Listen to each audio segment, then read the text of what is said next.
Welcome to JustWannaQuilt, a research podcast coming out of Tulane University Law School, where we explore all kinds of things, stories about quilting, tools, field trips, maybe some famous quilters stop by, and, of course, a little bit of copyright thrown in just for fun. I'm Dr. Elizabeth Townsend-Gard. I'm a law professor, and I just want to quilt. So today we're talking to Melanie McNeil. She is part of our quilting army. She joined our Facebook group, and we're talking to her about her quilting life.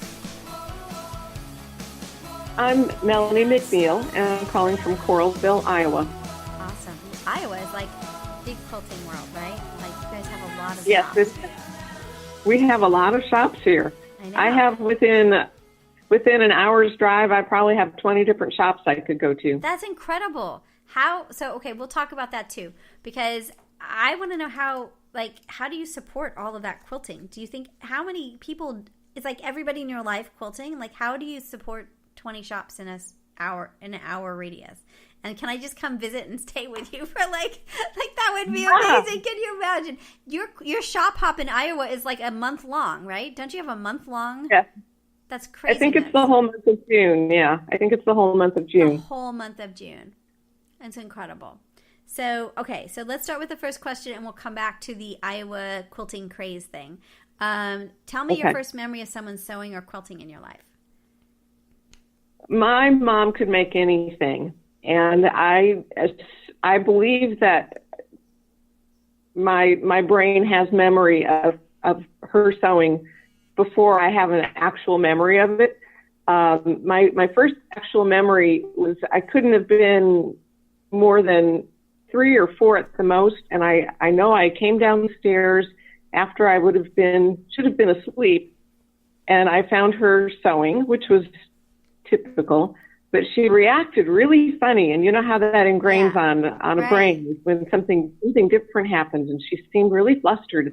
Yeah. And I asked her what she was doing, and she said that she was making a sleeve for like a dress. Uh-huh.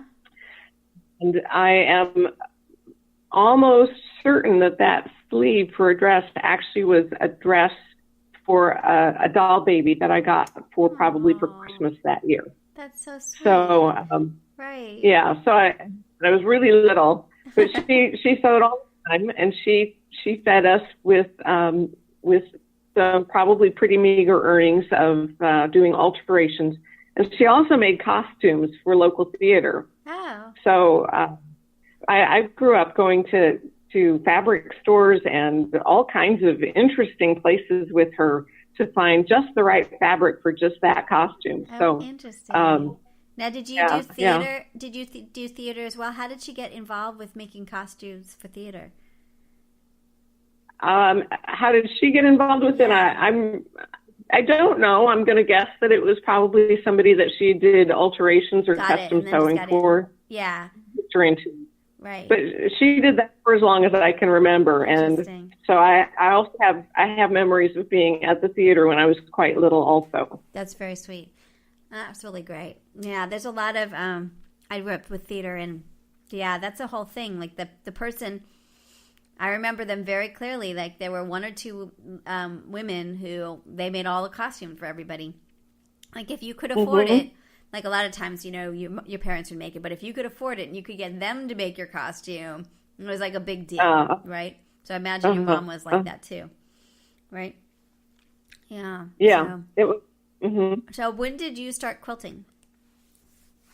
I made my first quilt in 2000 for my 3rd grandbaby, and so she was born at the end of 2000, and I thought somebody had made a quilt for my son when he was just born, and I thought, well, gosh, you know, that's just pretty colors of fabric, and it's just squares, and I can sew squares together. Anybody could do that.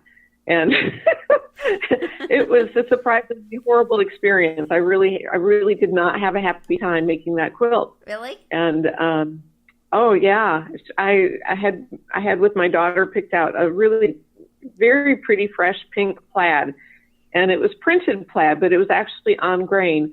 And I wanted to make sure that I had the plaid cut out on grain, and I didn't know anything about rotary cutters or mats or anything. And so I'm trying to measure out these squares of plaid and yeah, that's not fun. and cut them on the lines. And it's just, my sewing machine was also terrible, and I couldn't keep the tension working on it. And so I just over and over and over again had to adjust the tension. And I literally wanted to throw it out the window, but I knew that buying a new window would cost more than buying a new sewing machine. So I kept it off. I like that. The rational part of your brain said, don't do that. That's funny. That's very funny. I like that. That's very funny. So that was my first one. And then I made my second one, I think, for the next grandbaby that came along about a year and a half later. And that was easier because I had a new sewing machine by then, and I had found out about these miracle tools of cutting mats and rotary cutters. And it was just, not to play the pun too much, but it was revolutionary. Yeah. It's so funny. Yes, the moments that make our life really, like, you're like, I never like, this is amazing. Oh, no, this is so cool. Right. Yeah, it was great. Yeah, I love that. Yeah. That's really great. All right, so you hated it, and you used plaid on your first one, like, big mistake, right? But you kept going. Big. What made you decide to keep going if you hated it? Well, the baby that I first made a quilt for lived not too far from us. And the baby that I made a second quilt for was a different daughter. Mm-hmm. And, that kind of guilt that you get, where I sure wouldn't want my other daughter to think that I didn't love her babies as much as I loved this baby. Yes. So I made it for him. And then, of course, he had two older sisters who were born before my quilting career. And so I thought, well, gosh, I wouldn't want those little girls to think that I made a quilt for him because he's a boy and they're girls. And so I had to make quilts for them. So it really was guilt. That's good. Guilt. I like guilt. Guilt works. I like guilt. And then through guilt, you found that you liked it, because you've got a really cool website that talks. We're going to talk about it, but about medallion quilts. But I'm looking at it, and it's super interesting. So how did you tell me a little bit about what is a medallion quilt? Let's start there. And why did you decide that? What do you like about it? What a medallion quilt is a quilt that has some central motif and multiple borders around that. And that's as simple as that. So if you can do that, and in fact, think of, a log cabin block where it's got this little center part, and then you lay out borders around that. It's the exact same concept. Yeah, it's cool. And so you end up making. So anyone. Yeah, go ahead. Sorry. Go ahead.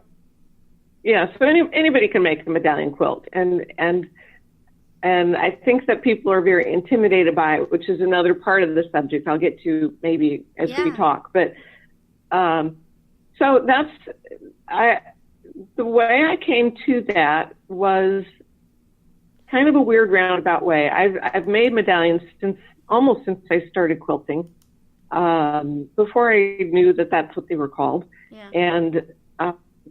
To me, it just seems like the best possible way to design the quilt for yourself, and always have it be something different and interesting. Now, I love all kinds of quilts to look at, block quilts and strip quilts and whole cloth quilts and all kinds of things. But block quilts to me can get kind of boring because you just make the same block or the same again. I totally agree. Yeah. I really do. And I get bored. You don't ever get that. You don't ever get that with a medallion quilt because, you finish up a border and you go, wow, that's cool. And now what? And so it's a discovery process. It's each one is its own journey. Yeah. And it seems like you really focus, because it is, the center is one, and they look like you use really traditional blocks for the center usually. Is that right? Like you do other ones, but you start with kind of a basic, it can be complicated, but a basic center block that like people would know. Like, right? Most of them are pretty ordinary things, yeah. And I think that that's one of the things for me that is really amazing, is because you don't even need, people sometimes, I had mentioned before, people can get intimidated by the idea of doing a medallion quilt. And sometimes it's simply because they think, oh, I'd never be able to make a center block that's spectacular enough to do that. Right. They don't need to be spectacular. If you look at most of mine, they're really ordinary. They're more bold than they are fancy. Yeah, they're really cool. They're very, as I said, they show off the block. How big are these usually? Are they wall quilts? How big are you making these quilts? I really love the size that's between about 60 inches and 90 inches. And most of my quilts are square, but not all of them are. That's really cool. 60 inches is good size. We were just measuring a wall. So I know what 60 inches looks like. It's quite a big quilt, actually. Well, it is. It's a really nice size lap quilt for at least one person, and two if they're not very big. Yeah. I like that. So your website is Catbird Quilt Studio. And if people are listening, you take people through step by step what you do for medallions. So it's really, you make it like not intimidating, and that's pretty awesome. So yeah. The link, the tab that's called Medallion Lessons has got just the kind of tutorials and process links that I've written. I think all of them. Yeah, there's a couple at the bottom that are things that are not my work, but all kinds of things that just I think can help set people through the process of making medallion quilts. But the thing to remember is what I said in the first place, which is, it's just this thing with borders around it, and so that thing can be a whole cloth, which I've done that a few times, or it can be pieced or appliqued or painted or just about anything you want. And then the borders don't have to be fancy either. The one that I in the Quilting Army group a couple of days ago, yesterday, I think. Yeah, it's really pretty. It's really simple. There's hardly any piecing to it. Yeah. Now, how do you? They don't. Yeah, it's really pretty. You have to, if you're listening, you should go to her website and go to the gallery, because she's got all these. You've got all this. Not like you're not here, so you've got all these great pictures of the stuff you did. I just love them. I think they're so cool. Christmas is coming. It's just cool. And the one with the little sheep, Black Sheep Manor, that's so adorable. They're just really I like them. And it isn't that obviously you do other stuff. I mean, you've got a medallion in the middle, but you're still doing the Kim's Bright Garden still has all these flying geese and the flowers and stuff. So it isn't like you're just making one thing. They're complicated sometimes and simple other ways, but they're really cool. I love them. Thank you. Yeah. They're really cool. Now it's not hard-hitting journalism because I'm just looking at your website. It's not good. That doesn't make for a good podcast. So whatever. It's whatever is all I'm going to say. Okay, people are always like, oh, well, you can kind of edit it out. I'm like, yeah, I guess. I don't know. Whatever you want, Elizabeth. It's a lot of work, you know what I'm saying? So, anyway. Okay, so also we want to talk a little bit about, first of all, you had a post on here about green quilting. Can you talk to me a little bit about your philosophy on that, and tell me a little bit more about your thoughts about that? Well, my philosophy in general is that we should in general do things that are going to make the world a better place instead of a worse one. Yeah, that's a good idea. Again, pretty simple at the base level of it, but and quilting, I think, in general, makes the world a better place. It makes the quilters happy, and since we, I think, give the vast majority of our quilts away, I think it makes the people we give to happy, and I think that those are good things. Yeah. But the environmental impact of quilting is really something that I hope over time we will ignore less and less. And for me, it isn't so much a matter of being so much careful of my sources, but I think being aware of the sources is important. I'm just not interested in accumulation the way some people are. Mm-hmm. And so I tried to have what I when I purchase or gather for quilting to be things that actually are useful